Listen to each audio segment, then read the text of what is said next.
Hello, I'm Jim Cuno, President of the J. Paul Getty Trust. Welcome to Art and Ideas, a podcast in which I speak to artists, conservators, authors, and scholars about their work. What the reasons are, nobody cares then. The fact that Reims Cathedral has been attacked was enough to appall everybody. In this episode, I speak with Thomas Gaehtgens about his new book, Reims on Fire, War and Reconciliation Between France and Germany.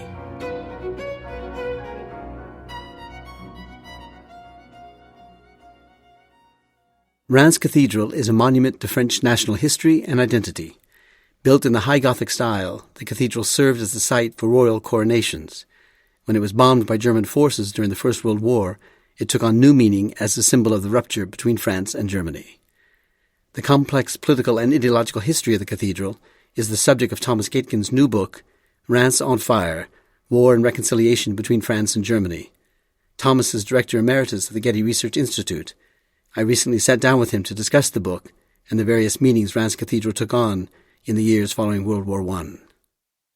So, Thomas, what were the political and military circumstances that led to the shelling of Reims Cathedral by German artillery forces in September 1914? And what was the purpose that the shelling served the German army? Well, there was no purpose. There was no purpose. There was no purpose. Well, one has to look into this story in the context. So right now, there are many, many commemoration events concerning World War I between 2014 and 2018. And in this context, many exhibitions, many books have been written, and many publications, and the whole story of World War I has been, in a certain way, reviewed. And in this context, the shelling of the Cathedral of Reims has been neglected. So I thought it was very important to bring this story out. So what happened was the following. The German army invaded innocent Belgium, neutral Belgium. And their goal was to get as fast as possible to Paris with all their strength they had as an army. And they found first a lot of not really important, but they found strong Belgian irritation. So the Belgians tried to stop this big army. They couldn't, but they were really fighting courageously against this big army. And the first very important event happened in Leuven. And in Leuven, a very unclear situation, which is still very, very controversial, was that not only many people died, and it was a very foggy situation, as one says. It was not quite clear what happened, but in any case, the library of Leuven burned down. And all the manuscripts, very valuable manuscripts since the Middle Ages, and especially a very important collection of medieval manuscripts, were lost.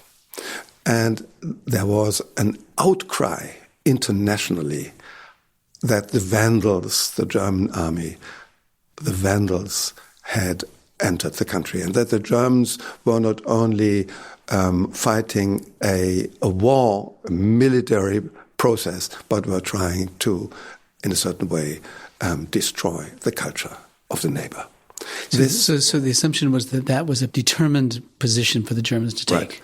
Right. On purpose, they shelled it for that reason. Absolutely. So the idea was the Germans invaded the country not only to be victorious, but also to destroy the monuments. Mm-hmm.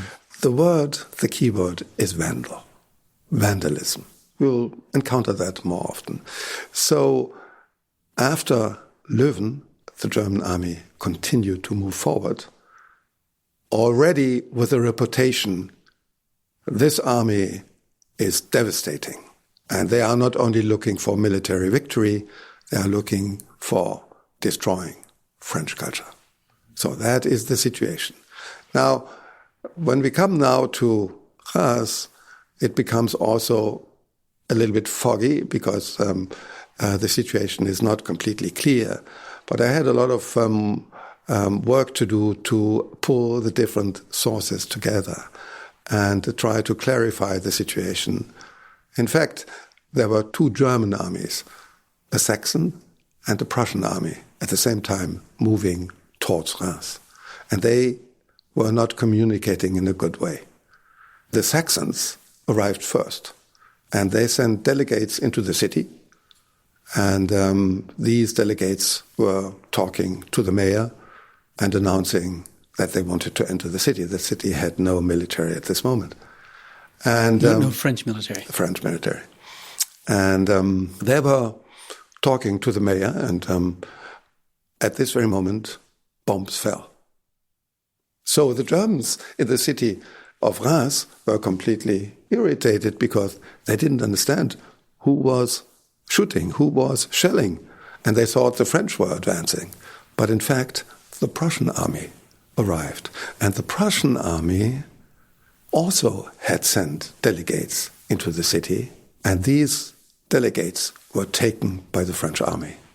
So the Prussian army thought, well, they took our delegates, let them get some bombs to know what it's all about. And so then the Saxons who were in the city, of course, discovered then that the Prussian army arrived, and they stopped then, and then the Prussian army moved into the city. So the first shelling of the city was, in a certain way, to answer to the fact that the delegates have been taken. And there was not a lot of damage, but one shell also hit the church, but it was only a minor damage. So that was the first situation. Is Reims in any way strategic, or was it just simply on the way to Paris? And so it was on the way to Paris. It had no strategic role to play in the battle. It was strategically interesting because, there was another war in 1870-71 when the Prussian-German army invaded France and really got to Paris. And that was even the model for the second campaign in 1914. However, after the defeat in 1871, the French built Reims as a fortress. So it was interesting to take it. But this incident in Reims in September 14 was they just passed there, they wanted to take it, and then move forward as fast as possible to Paris. You say in the book that this art historian, Count Georg Witzum, took a tour of the cathedral shortly after the attack. And you say that this proves that the idea the German officers intended to destroy the cathedral is, in your words, utterly baseless. Yeah. Well, again, the context. So what happened after was very, very interesting. The Germans then moved into Reims. And they stayed there only a little bit more than a week. But they were installed in Reims. And then a very important battle started. This was the Battle of the Marne, which was a turning point in the campaign to France before the German army. And the Battle of the Marne was a battle where, for the first time, the German army was stopped. And my idea is the war should have been over at this moment. Because, the Germans didn't get their goal. They couldn't reach Paris. They stopped, and the French, helped by the British, moved forward. And then, from this moment on, the fight in the trenches started. So the first weeks of World War I on the west side was a campaign moving forward very fast. Then the German army was stopped, went into the trenches, and neither the French nor the Germans were moving anymore. They were sitting, lying, dying in the trenches for 4 years. This was a terrible situation, and the Germans stayed just in front of Reims. And of course, they were shelling, bombing over 4 years, and the city of Reims was a devastated city at the end of the war. One really interesting and important moment is that, you should know that after military law, if a city is empty of military, you are not supposed to shell it. Yeah. But since the French moved into the city, the Germans were, of course, bombing. And the reason why it started then was the Germans never intended to attack the church. But at one very moment, and it's also very controversial, but I think most of the people agree now, because there are also French sources telling this story, the French brought some observers on top of the North Tower to observe the movements of the German army. And then one officer gave the allowance to shoot, to try to get this observer off. And that, of course, was not a good idea.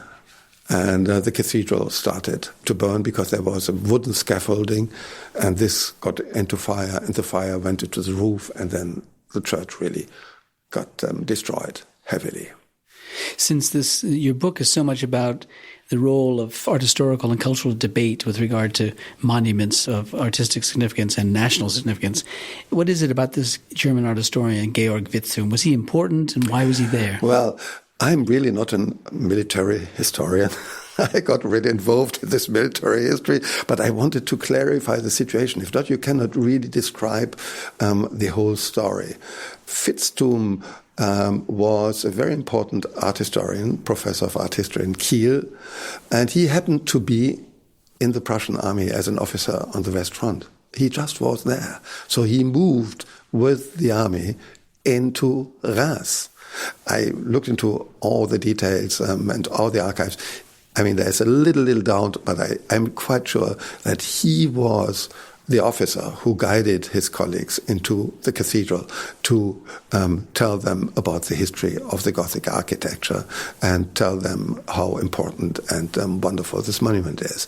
This source, that there was a German officer giving a guiding tour for his colleagues, is reported not only from the German side, also from the French side. So that is absolutely sure that happened. Did he do this just because he was interested in the cathedral and he wanted to share his enthusiasm with his colleagues, or was it to help them understand that this should be protected, this shouldn't be shot? That's a very good point. I think both. I think he, of course, his enthusiasm, he was a scholar of medieval manuscripts and architecture, so he knew, of course, about the importance of the Gothic cathedral, and they had nothing to do. I mean, they were bivouacking in front of the church. So he was, of course, trying to show them the beauty of this architecture. Yeah. Let's step back from the war, many centuries to the building of the Reims Cathedral. Tell us about the importance of the Reims Cathedral within the history of medieval architecture. Well, shelling a cathedral should never be done. But shelling this cathedral, the Germans should really have been very, very careful in doing this, because this is probably one of the most symbolic cathedrals in France, because the French kings have been coronated since the Middle Ages in this church until the early 19th century. And so, the coronation is a very important symbolic moment in the understanding of what the French state represents. It is the moment when not only the king is crowned, but it is the moment when he gets the holy oil. And he is in a certain way fulfilling a contract with God. So he has a half priesterly importance. He is, of course, the king of the state, but he's also the person who represents and vows to defend Christendom. At this very moment, when he is crowned, this obligation and this commitment to the state and to the Catholic Church happens. So this place is not an ordinary cathedral, an ordinary church. There are other churches like Chartres or Amiens or others, Notre Dame de Paris. This is a monument which has a high symbolic charisma for the French state. And so if you, in a certain way, try to attack this national monument, you attack the heart of every French. And that, of course, explains the outcry, not only of the French, but of the international press and authors, writers, scientists. Everybody was appalled to do this. It's a little bit like you wouldn't attack the Vatican. You know, that's absolutely impossible. So Reims is the French Vatican in a certain way. So, and you cannot attack this church. You say in the book that it was one of the most significant media events of the First World War. Tell us about that. Give us a sense of the character, the response of the international press to the bombing of it. You call it curious, absurd, sometimes even ridiculous and repugnant. Yeah. Well, the basis of the outcry was hatred. It was not only reported in a neutral way, it was talked about in a way of the Germans did something completely inhuman. And that's where the word vandalism comes in. So it was not a normal war report. It was a kind of reaction and also an emotional reaction to this absolutely impossible event. What the reasons are, nobody cares then. You know, the fact that Reims Cathedral has been attacked at some point was enough to appall everybody. And, you know, first of all, we have to understand that at this very moment, the diffusion of such an event by photographs went very fast. So photographs were distributed all over the world very fast. And the knowledge of this event came by telegraphs and other ways to America, to Southern America, to Asia, all over. And it was in every newspaper and in all languages. And the tenor of the reports was the German vandalists destroyed French culture. It was not a military victory. It was a destruction of French culture. Of course, that was the response of the press on the west side, the French, the English, whatever. Yeah, the west side. What was the German response? Well, let me just add one phrase to the... so photographs were one thing, then the press was the other. And these two ways of diffusion were like the Titanic. You know, after the Titanic, this was the second huge event in early 20th century where everybody was involved. So the German side was unprepared. You know, they didn't think of this. They couldn't even prepare that they were attacked in such a terrible way. So the Germans couldn't understand that they were attacked as vandals. They could understand if they were attacked about their military victory, but why would they be treated as Huns, barbarians, and vandals?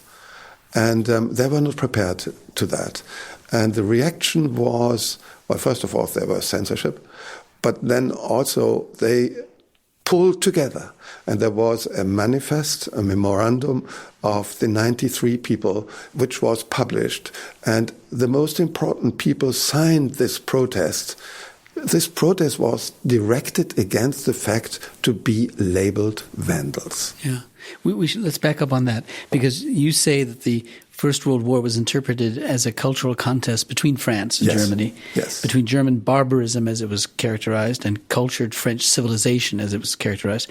And you quote from many, many writers, including the philosopher Henri Bergson and the novelist Romain Rolland on the French side. And then you quote from the Manifesto of the 93 on the German side, characterize this debate as a cultural debate between the concepts of civilisation and culture. And the role that intellectuals played in formulating that debate. First of all, one has to see that after the shelling of Reims, there was no conversation between French and Germans anymore. You know, we have close relationships over hundreds of years between these two countries. You know, scholars, scientists, they talk to each other. Whatever the politicians do, they talk to each other. But at this moment, there was no conversation possible anymore. And, you know, it is very interesting how it all started. Henri Bergson the famous French philosopher, he started already with a lecture he has given before the start of the First World War, before the Germans invaded Belgium. He gave a talk a couple of days before. He gave a talk and said, "It is coming, the war will come, and it will be a fight between civilization and barbarism. It will be a fight between civilization and Kultur in German and culture." So there is a difference between these two concepts of civilization and culture, written in German, Kultur. And, many caricatures and many writings relate to this kind of distinction. It's not easy to define that. It goes back a long way into at least the 18th century, probably even earlier. And there is a distinction.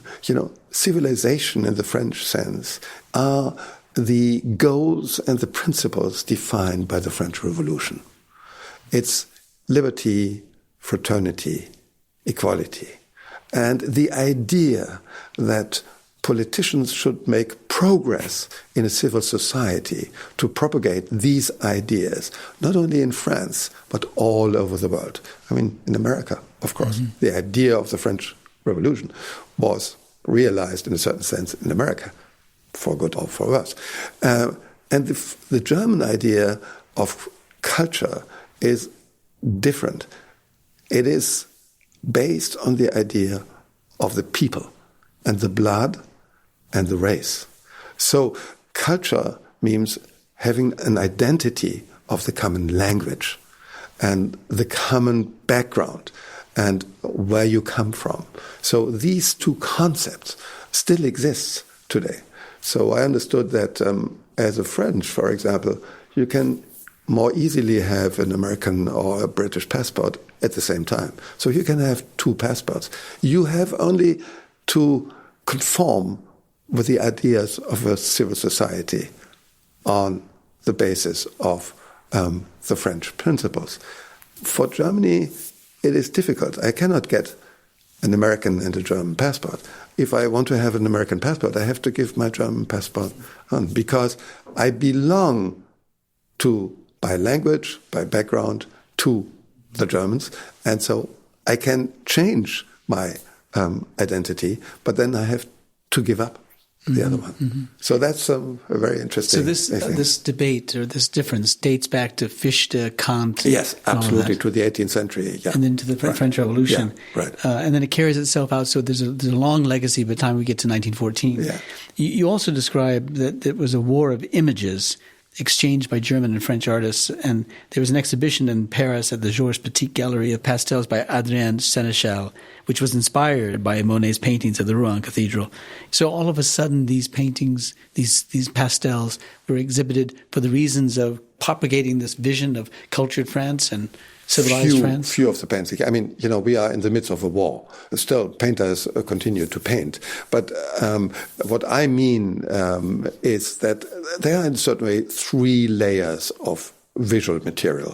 First of all, the photographies. The photographies were distributed very fast, also by postcards, and the photographs were also manipulated. So, for example, you can see many, many postcards with flames coming out of the roofs. There were no flames. There was only smoke. There were postcards of devastated statues. They were all cut the heads off. These were manipulated. The sculptures were very much destroyed, but there was a propaganda. There wasn't a kind of iconoclasm. Absolutely. There was an iconoclasm in images. Well, the second part were, of course, postcards and caricatures, and many, many of them. So many were distributed all over France and England and America. They were sent all over. And this was another way to tell the story of what happened in Reims.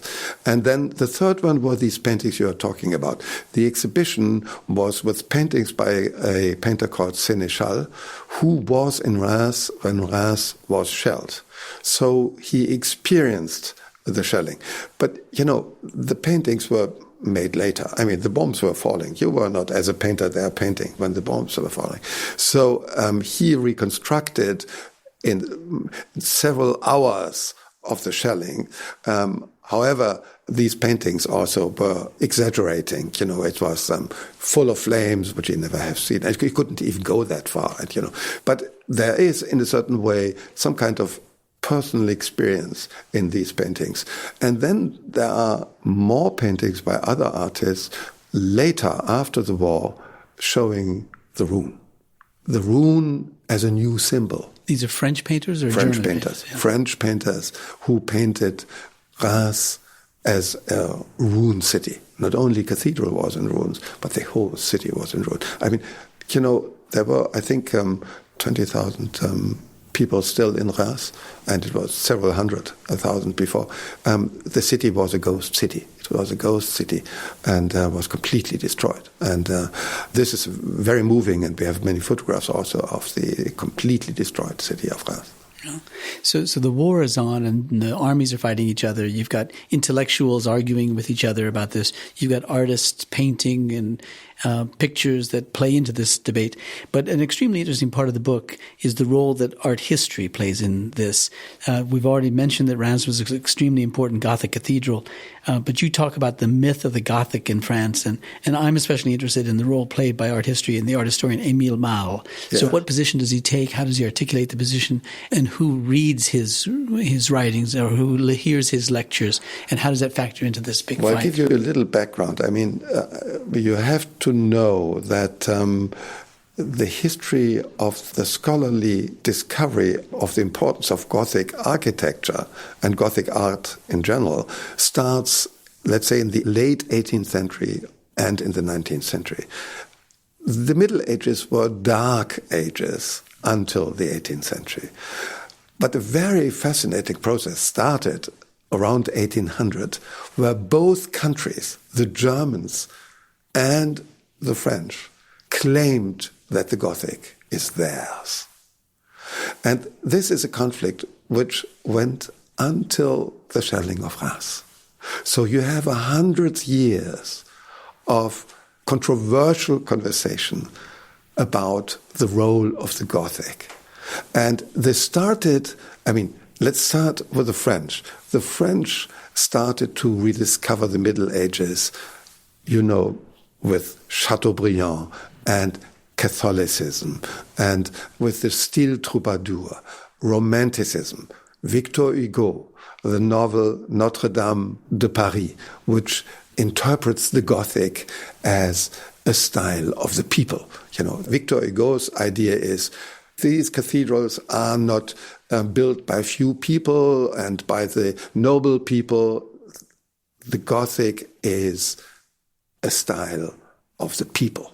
Every Paris man and woman took part in this process. And then comes a very famous architect and art historian, Viollet-le-Duc, who did thorough art historical and architectural examinations and investigations and restored the Gothic cathedrals and Gothic churches and renovated them, not always in the right way. And then in 1898, two very important books were published. The first was by a novelist, Huysmans, and he wrote a book. The title is La Cathédrale. And he was describing the Gothic cathedral as a monument in which you get elevated.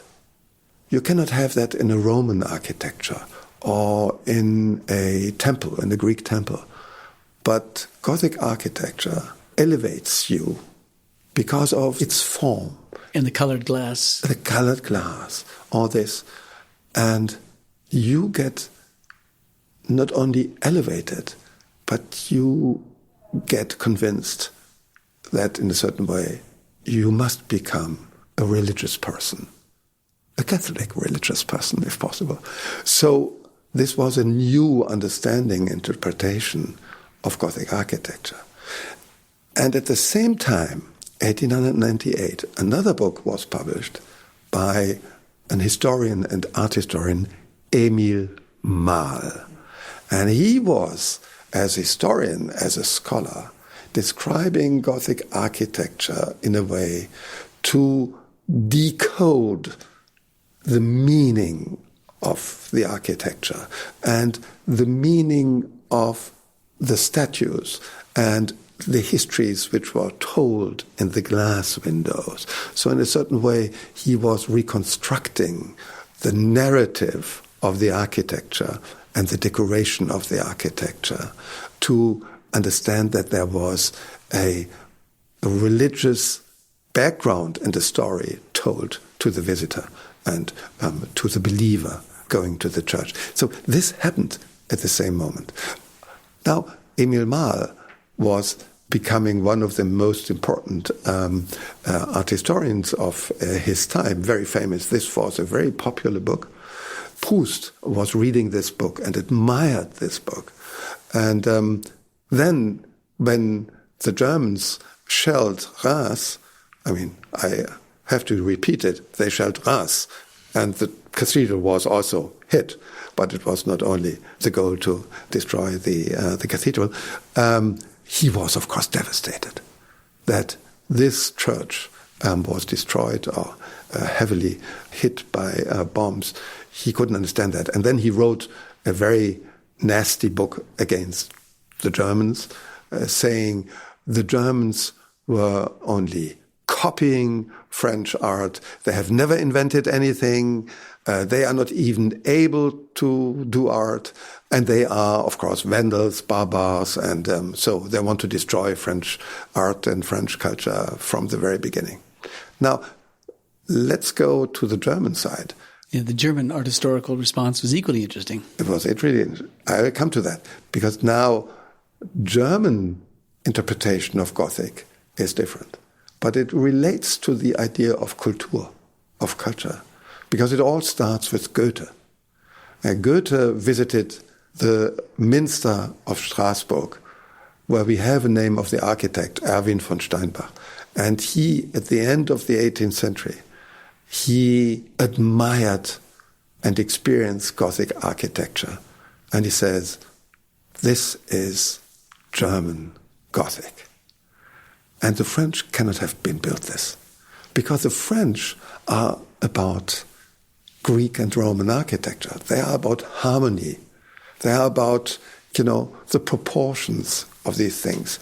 But this architecture comes out of the idea of the wood.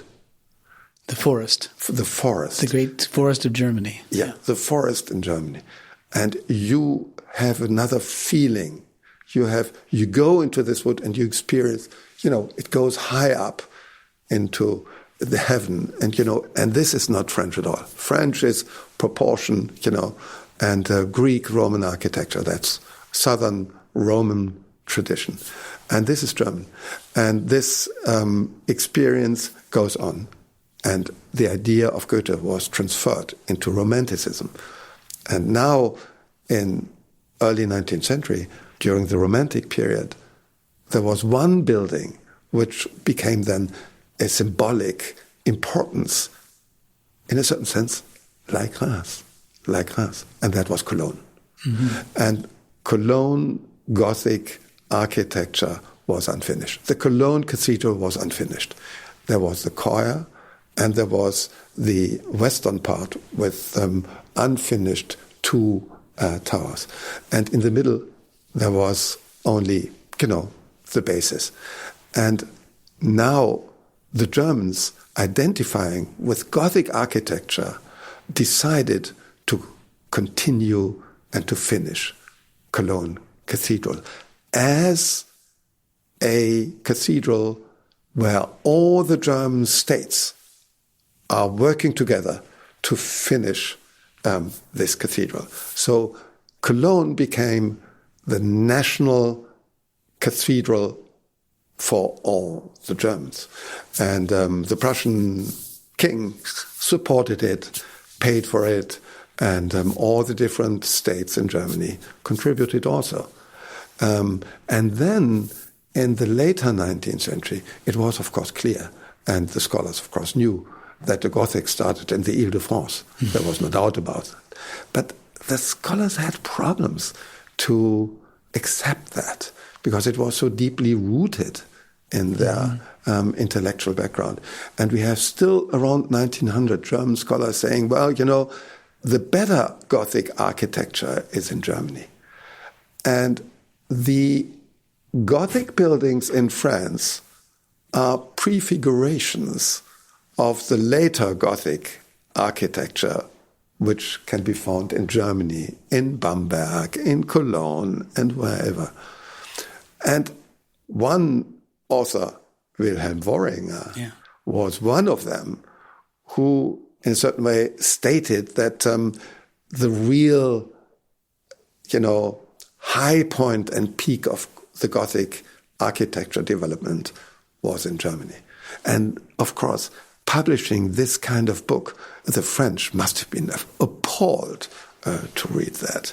And this, of course, brought the two sides, the German and the French scholarship, against each other. And, of course, the German art historians were very nationalistic, as were the French. So there was no way to come to common ground. Only very few people could make really a distinction and could distance themselves from these kind of engagements during this First World War. Now, you write about this something called the Kunstschutz. Yes. What's a good translation of Kunstschutz? Protection of art. Protection of art and protection of architecture. What role did that play in this story? Well, the Germans had no real response to the huge critique which came not only from France, but from all the countries around the world. But they had one very good response, and that was they invented the protection of monuments, the Kunstschutz, as a kind of department attached to the military. And this was decided as a consequence of the heavy criticisms against the Vandals, to demonstrate that the Germans were no Vandals. And they had in the military, since 1915, a group of art historians to consult the army and the officers to avoid moving forward or to shell with their cannons this monument or this city. Whether that was very effective is another question. It was effective in a certain sense, in certain locations, but it was not effective overall. But these people, and the head of this group of art historians was Paul Klemm, who was the director of the Conservation of Monuments of the Rhineland. He was moving right away in 1915 to Belgium, inspecting all the different places where destructions were, and he was even trying to get roofs over the buildings, and they were trying to pull together paintings out of the museums to protect them, and so on and so on. So it was a very important propaganda move, or counter-propaganda move, and that was definitely the first idea. But it was also effective and a model for later periods, because in the Second World War it was officially attached to the German army, and in the Second World War it was extremely effective, and the officers who had no real power but who were playing a very, very good role in trying to prevent that the army really moved forward without knowing that there were cultural monuments to protect. Yeah. So our listeners will probably recognize the term monuments men. Yes. Same kind of idea. Absolutely. But an earlier war, perpetuated until the Second World War. Absolutely. But the monuments men, in a certain way, were modeled after the Kunstschutz. However, the monuments men came after the fact. After the destruction had occurred, or after the they didn't. They also had uniforms, but they were behind the armies. Yeah, behind the army. So, but in fact, this is more or less the same thing. Yeah. Yeah. Now, after the war, both sides, you write, compiled an account of the destruction and the protection of cultural monuments during the war. And Paul Klemm, the man you mentioned earlier, was involved in this. So the war is over. After the war, they come in and they take an assessment of what needs to be done to restore these monuments. And This is a very fascinating period also, because one has to consider that the French were victors. They were victorious, but their country was destroyed. And the country of the losers, the defeated, was not hit. Because the battles occurred in France, not in Germany as much. In Germany, nothing happened. Yeah. So northern France was really devastated. The French first had to make a kind of inventories what to do. And of course, this was a huge task. They started with trying to help first to get the people back. France was at this moment really not very rich, so they had no money really to start with rebuilding the monuments. And the American help, especially by Rockefeller, was extremely important to support the reconstruction of Reims Cathedral. Not only Reims Cathedral, also other places. But what is interesting at this moment, that many considered that the ruin of Reims should stay. And for the future, this should be a monument of what the Germans did. And that the Germans are vandals. And that forever the best monument would be to keep the ruin of Reims.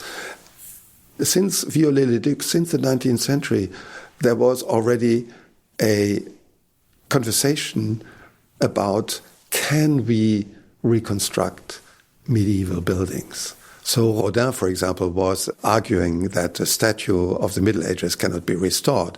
And proposals were made to have the flags of all the countries who fought against Germany, and that, like a monument of the anonymous soldier, they would be honored there, and then forever the story and the history of the event of the shelling of Reims could be commemorated.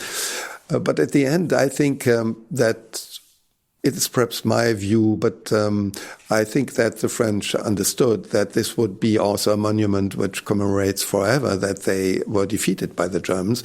And the church, which wanted to rebuild the church, they won over and they reconstructed Reims Cathedral and the whole city, of course, with, I have to stress that, again, with the help of the Americans. Also, other countries participated by donations. The Swedish, the Danish, all European countries were participating in helping to reconstruct Reims. So it reopens in 1938, and then there's a big day in 1962, after the Second World War. I want you to describe 38 and then 62, but then also to reflect upon the role that Reims Cathedral has played as a kind of point of healing between the warring countries. Well, that is a very interesting question and important point. First, one has to recollect that in 1938, the church was reopened. And in 1939, the Germans were again there. But this time, the Germans avoided to do anything. And they were not shelling the cathedral, they were not shelling Reims. So they were careful to learn from the events of the First World War. But then, after 1945, it took a long time. It took years and years to, in a certain way, rebuild some kind of relationship with France. And it was de Gaulle, Charles de Gaulle, who took the initiative. And he has found his partner in Konrad Adenauer to, in a certain way, build a new bridge between these two countries. These two heads of state. These two heads of states, Konrad Adenauer, who was the Chancellor of Germany. And these two had not a common background, but they had some important elements in common. First of all, they were both Catholic, and they both fought in a way against Nazi Germany. De Gaulle militarily, and Adenauer as a critic against He was in prison. He was the mayor of Cologne, and he was pushed away by the National Socialists. And also Adenauer was speaking French. So there was a kind of also personal relationship which they could build on. And then in 1962, de Gaulle wrote a letter to Adenauer to invite him to France. And he invited him personally. Charles de Gaulle did that personally. He thought about how could I introduce Adenauer after these two wars? How could I introduce the German Chancellor in France to pave the way for future political collaboration? And he wrote him, and this is a very moving letter, and said, I would like you to come to Paris, and I will pick you up at the airport, and then we'll drive through the city, and then we have political talks, and I will go with you through the city, and then you go to Bordeaux, to another city, and you go to Rouen, and I will arrange that you meet important political people, and I will organize that you will be seen. And when we have done this, we will go for the next step. And they did that, exactly that. And it culminated in at Reims? After this event, they met in Reims. And they went together in Reims to participate in a mess. And then they met and they had a dinner or a lunch at the mairie of Reims. And, City Hall. Yeah, in the town hall. And then from there, a couple of months later, they met again in Paris and they signed the treaty, the so-called Élysée Treaty, which is the basis of political collaboration and also an important treaty to bring the French and the German youth together and to make exchanges of the next generations. And this is, in a certain way, the basis of the German-French collaboration.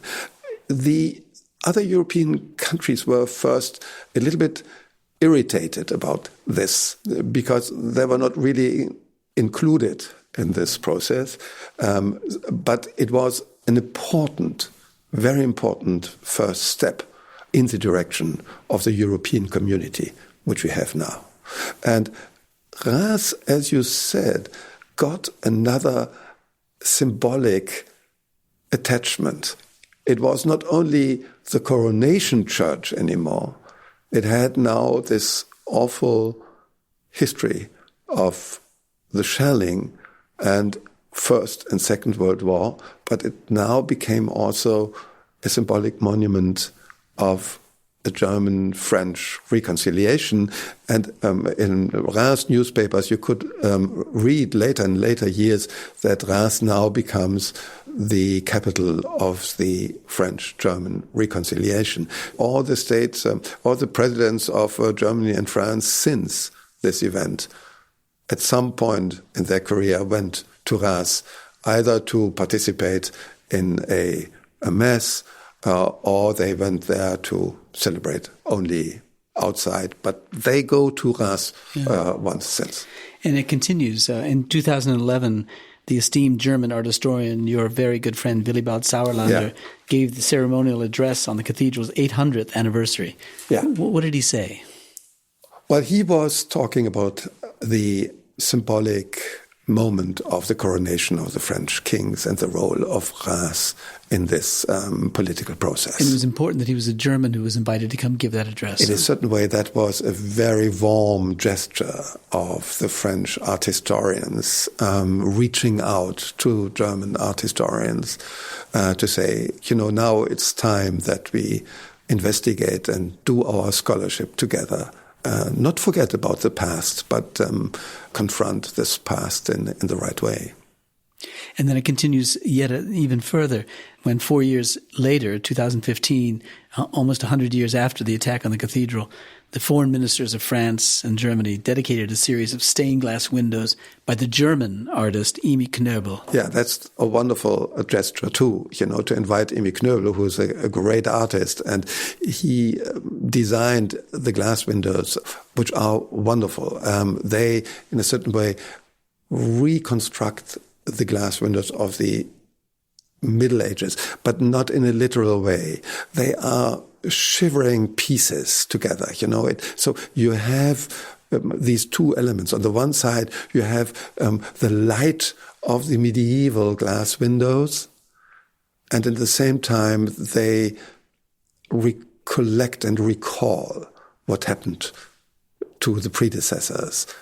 They recall the destruction and the reconstruction. And so it is a great gesture also to invite the German artists to do them. Yeah. And now you, a German art historian, are writing this book, published on this occasion, the 100th anniversary of the shelling, the end of the war. I was especially interested in the fact what kind of charisma one monument can have through centuries, and how this symbolism of a monument changes, and that the monument survives with all this past and all this history, and how important it is that we take care of this message and that we conserve these kind of monuments and protect these kind of monuments. We have in our current times, if you think of the Near East, these destructions of very important historical monuments by fanatism.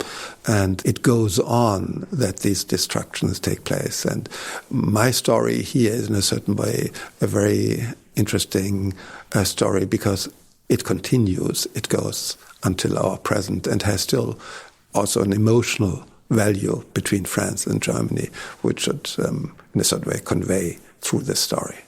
Well, it's a great story, Thomas, and it's told very well. So thank you for the book. We're proud at the Getty to be publishing this book. It's going to appear simultaneously in France, Germany, and the United States. So we're grateful to you for your time on this podcast, but ultimately for the work you did on this book. So we thank you. Thank you very much.